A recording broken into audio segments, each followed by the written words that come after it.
Hey everyone, and welcome to the 5 p.m. podcast. I'm Dan, your resident politics enthusiast. And I'm Jenny, always excited to dive into the nitty-gritty of how things work. Happy 2025, by the way. 2025. Can you believe it? Time flies when you are having fun. So for those of you just joining us, the 5 p.m. podcast is where we break down the complex world of, well, anything that catches our interest, really. But today, we have got a topic that's been making waves in Washington. That's right, Dan. Today is January 24th, 2025, and Congress is in the middle of some, shall we say, times intense, times budget discussions. Specifically, they're voting on something called a continuing resolution. Oh man, continuing resolutions, or CRs as they're known in the biz. This is where it gets interesting, folks. So basically what's happening is, Congress hasn't passed their regular full-year budget yet. Right.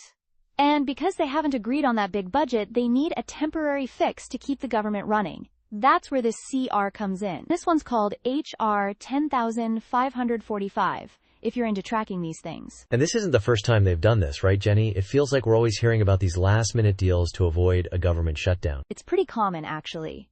It's like when you keep hitting the snooze button on your alarm instead of just waking up. You're delaying the inevitable. This particular CR is supposed to extend federal spending until March 14th, 2025. March 14th. Okay. So, they're buying themselves some more time. But here's the thing about this CR. It's not times the simple extensions.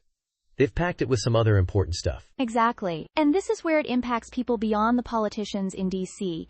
We're talking over $100 billion in supplemental funding for disaster relief programs. Whoa. $100 billion. That's a lot of money. I was just reading about how we've had a crazy increase in natural disasters lately, probably linked to climate change. You know, more intense hurricanes, wildfires, all that. It's a serious issue, and it seems like Congress is recognizing that. $29 billion of that is specifically for FEMA's Disaster Relief Fund. FEMA, right. They're the ones who swoop in after a disaster and help communities get back on their feet. It's kind of like, you know when you're playing a video game and you have that emergency health pack? FEMA's the real-world equivalent for disaster zones. Haha, I love that analogy, Dan. So, this funding is crucial for rebuilding and recovering. But that's not all. This CR also extends the 2018 Farm Bill. The Farm Bill? Okay, now we're talking about something that affects, well, everyone who eats. This bill basically governs all things agriculture and food policy in the U.S. Right, it's a big deal, usually renewed every 5 years. But they're extending the old one through September 30th, 2025. And get this, they're also adding $10 billion in economic assistance for agricultural producers. $10 billion for farmers? I guess farming's not as simple as planting seeds and watching them grow, huh? I was reading that farmers are facing some serious hardships these days. Input costs are high, prices are fluctuating. It's a tough situation. This assistance is meant to help them stay afloat. Think about it. If farms struggle, our food supply could be impacted. It's all connected. True.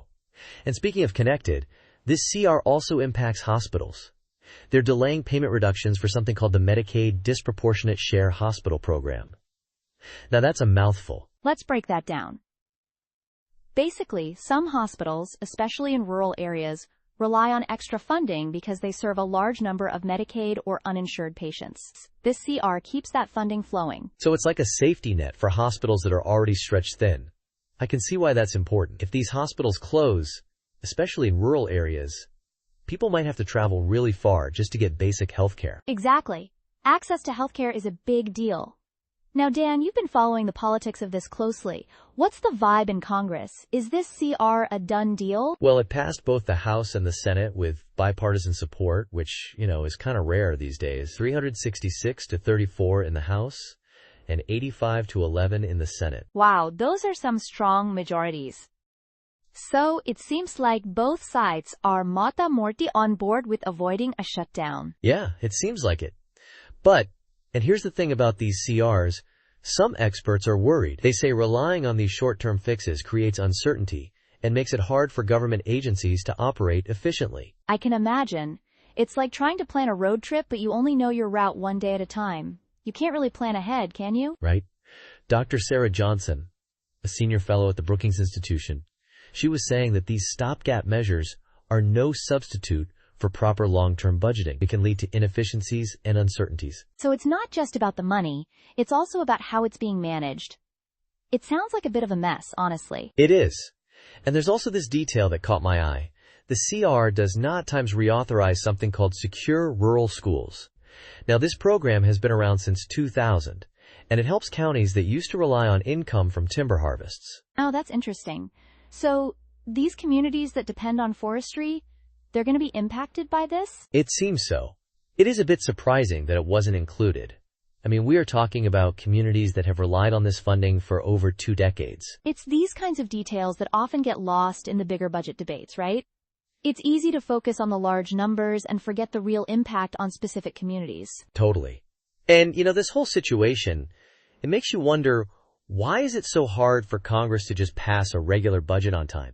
Is there a better way to do this? That's the million-dollar question, isn't it? I mean, are we going to be having this same conversation again in March? It is frustrating. It is. Maybe they need some budget reform. But hey, at least we avoided a shutdown this time. Now. And there's some serious money going to important things like disaster relief and helping out farmers. That's true. There are some definite positives in this CR. It'll be interesting to see how this all plays out in the coming months. What happens between now and March 14th is anyone's guess. For sure. We'll definitely be keeping an eye on it. And to our listeners, we encourage you to do the same. This stuff matters. It affects all of us. Well said, Dan. And on that note, I think we are out of time for today. Thanks for joining us on the 5 p.m. podcast. Yeah. Thanks for tuning in, everyone. We'll be back next week with another deep dive into the world of, well, we'll figure it out. Stay curious, folks.